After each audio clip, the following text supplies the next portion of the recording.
Makin tua makin keras kepala. Mungkin kata yang tepat buat Megawati. Ingin buktikan dirinya superior, bak negara punya bapaknya, justru berujung hujatan para pegiat media.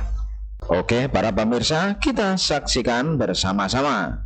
Jadi saya bilang sama Hasto, udah nggak usah takut.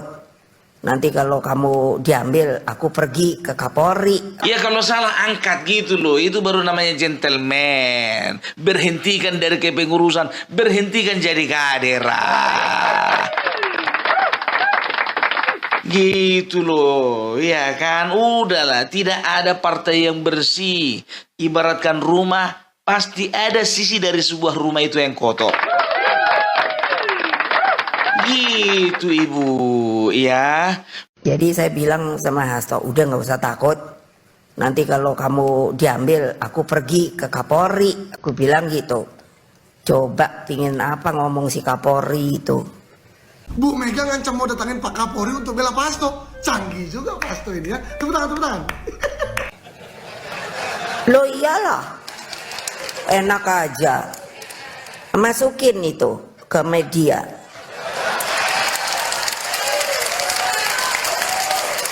Wow, 2 jempol memang buat Bu Megawati dan Bapak Hasto. Memang luar biasa ya kolaborasi antara ketum dan sekjen ini ya. Kagum saya.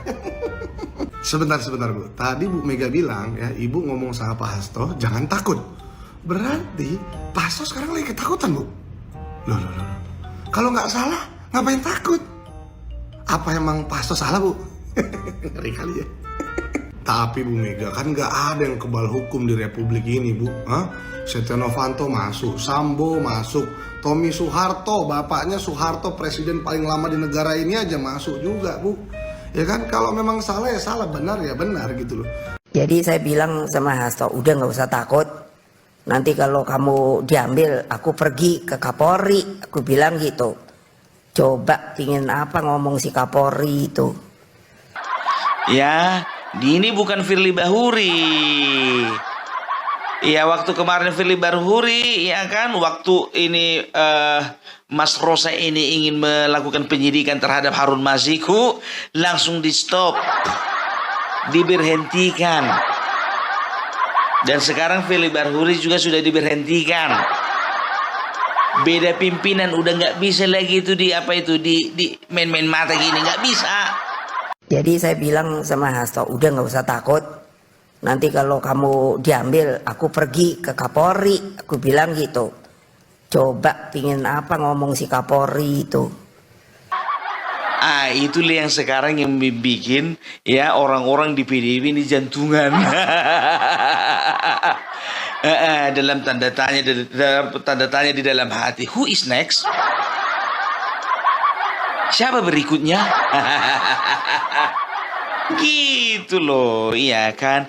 Itu kan bentukan darimu sendiri, Bu. Percayalah bahwa mereka akan melakukan dan melaksanakan pekerjaannya dengan sebaik-baiknya.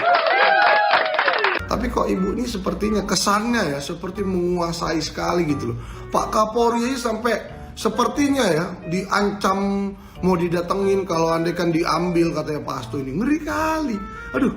Lagian Bu, kalau memang perkara Pak Hasto yang di Polda tidak terbukti bersalah ya nanti akan ditutup dengan sendirinya oleh Polri di SP3 perkara Pak Hasto itu.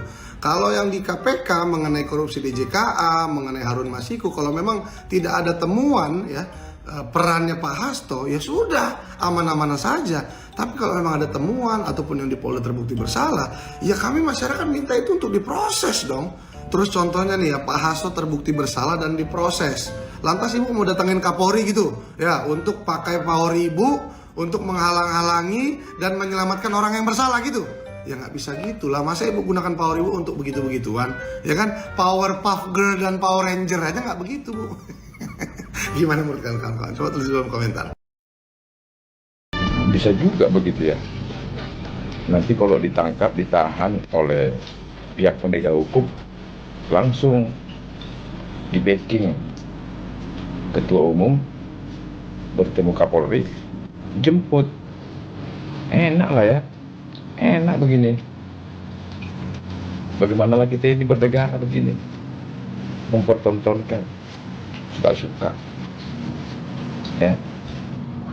Nanti kalau ditahan, dijemput katanya. Ketemu Kapolri katanya. Aduh.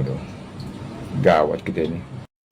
Keren dong, satu-satunya perempuan di republik ini jadi presiden. Ya keren lah nenek menjadi presiden wanita pertama di republik ini. Saya akui keren. Nenek membuat sejarah. Tetapi cara nenek jahat untuk mendapatkan jabatan presiden. Dengan diam-diam mendukung kudeta Presiden Gus Dur untuk menghalalkan segala cara untuk mendapatkan jabatan presiden. Nenek itu bukan dipilih oleh rakyat Indonesia. Nenek itu diangkat menjadi presiden karena kudeta. Apa kata Pak Gus Dur ketika beliau dikudeta? 2 orang yang berpengaruh besar ketika saya dikudeta adalah Pak Amin Rais dan Ibu Megawati. Saya ingatkan itu. Jadi janganlah nenek itu menyombongkan diri, berbangga diri dengan merasa hebat menjadi orang atau wanita pertama menjadi presiden di negara ini. Bukan dari pemilihan umum, nenek itu hasil curang menjadi presiden. Kalau seharusnya nenek dipilih oleh rakyat baru hebat. Ini hasil curang, kudeta. Tapi rakyat Indonesia sudah cerdas semua, mereka sudah tahu sifat nenek seperti apa.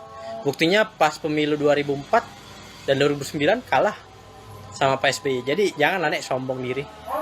Seharusnya nenek itu sudah tua, lebih baik pulang ke rumah. Jangan lagi main politik capek main politik terus. Tak ada gunanya main politik. Capek. Karena saya nggak terima negaraku dibeginikan oleh sementara orang. Dulur, yang lihat video ini, video saya atau video yang saya stitch dari official e-news ya, langsung aja komen, jangan hanya love tok. Syukur-syukur di follow ya, akunku syukur-syukur di follow atas kalimat yang disampaikan oleh Bu Mega. Ini ya, saya ulangi lagi. Saya tidak rela negara saya dibeginikan oleh sementara orang. Terus terang ya dulur ya, dengan ekspresi Bu Mega yang seperti itu, ini banyak atau mengandung multi tafsir. Jadi antara tafsirku ya sampai tafsir sampean pasti berbeda. Saya dan sampean mengartikannya pun juga pasti ada yang berbeda. Oleh karena itu, kalau melihat video tersebut baik dari stitch saya ini atau dari yang lain nggih, khususnya nek video iki aja mek lop tok ya lope iku abang ngono terus komentaro apa arti dari kalimat iku nggih. Syukur-syukur di follow aku ya diikuti, syukur-syukur di follow gitu, karena gimana ya, serba repot gitu loh. Saya sendiri menguraikannya adalah apa yang disampaikan Bu Mega tadi iso diartikan memprovokasi, karena dibarengi dengan ekspresi yang seperti itu, provokasi kebencian, membenci tadi gitu loh.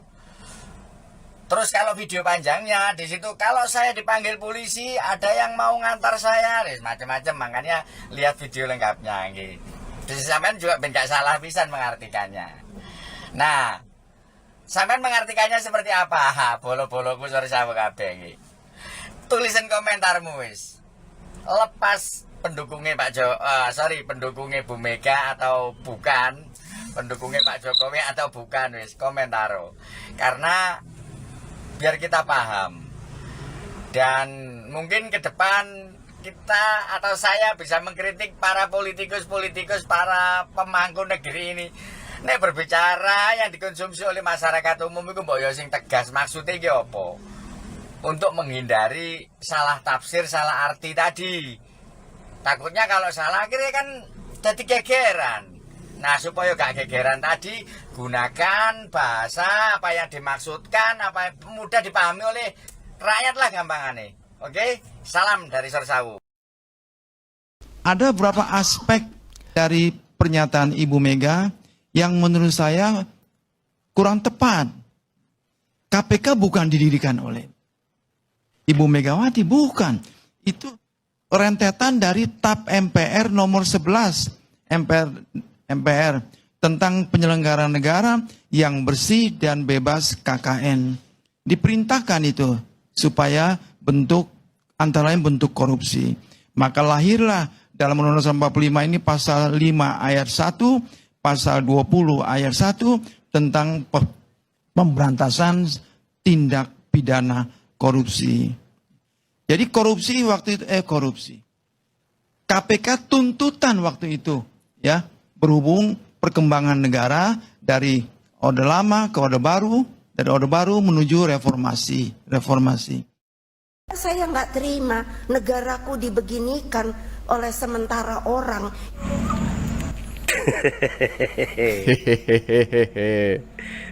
Di Mukernas PDI Perjuangan, Mamak Banteng ini mengatakan, saya tidak terima negaraku dibeginikan oleh sementara orang. Memangnya republik ini punya dia sendiri? Hah? Apa dia pikir negara ini hanya PDI Perjuangan? Hah? Saya yakin kapan Megawati ini menyindir Bapak Joko Widodo karena sudah berseberangan, jadi menyindir, menghina, kan begitu? Memangnya diapakan oleh Bapak Jokowi negara ini? Yang ianya 10 tahun terakhir ini Bapak Jokowi mengadakan pembangunan di setiap daerah di Republik ini. Tidak pandang tempat, tidak pandang provinsi. Ya, termasuk daerah Indonesia paling timur, Papua. Dibangun sedemikian rupa oleh Bapak Joko Widodo. Jadi, diapakan sama Pak Jokowi negara ini? Aduh, ya seperti ini teman-teman. Kalau sudah berseberangan dan tidak mesra lagi. Jadi nampak langsung karakternya kan. Megawati ini dan Amin Rais setali 3 uang. Merasa manusia paling bersih di Republik ini. Kan begitu? Merasa manusia yang paling banyak jasa untuk Republik ini. Iya kan? Apa rupanya yang dilakukan Megawati selama dia menjadi presiden? Hah? Yang ada Indonesia kehilangan beberapa sektor penghasil devisa. Salah satunya Megawati menjual saham Indosat dan blok migas. Apa rupanya yang udah dijual oleh Bapak Jokowi? Hah? Ya kan? Mamak Banteng ini tidak sadar. Kan begitu? Dia menjadi presiden di negeri ini karena bagaimana? Jalannya seperti apa? Iya kan? Karena apa dia menjadi presiden? Konspirasi politik antara dia dan Amin Rais. Hah? Kita tidak bilang Pak Jokowi itu malaikat yang tak punya salah. Ya? Pak Jokowi manusia biasa yang pasti punya kekurangan. Tapi biar Megawati sadar. Kan begitu? Biar Mamak Banteng ini tahu diri. Bahwa apapun yang dilakukan Pak Jokowi selama 10 tahun terakhir ini, semua atas dasar dukungan dia dan partainya. Iya kan? Jadi Megawati ini tidak sadar ini. Kalau dia berbicara ini sedang meludah ke langit. Ludahnya jatuh ke mukanya sendiri. Iya kan? Kalau Pak Jokowi melakukan kesalahan dalam 10 tahun menjabat, itu semua dukungan Megawati dan partainya. Iya kan? Setelah tidak mesra lagi, menghujat. Memangnya rakyat bodoh? Hah? Tidak tahu bagaimana Pak Jokowi bisa menjadi presiden. Iya kan? Supaya Megawati ini tahu diri lah.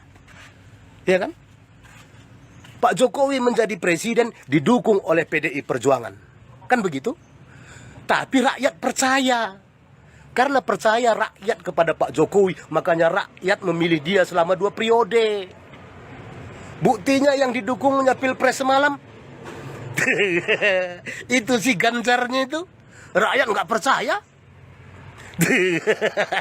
Di Jawa Tengah aja dia nggak menang. Karena apa? Rakyat nggak percaya. Ya kan? Jadi di mana letak Pak Jokowi membangun kekuasaan itu? Tidak usah menyebar fitnah. Kan begitu? Seharusnya kalau udah tua seperti Megawati ini dan Amin Rais menjadi suri tauladan. Bukan menyebar kebencian. Kan ya? Inilah teman-teman.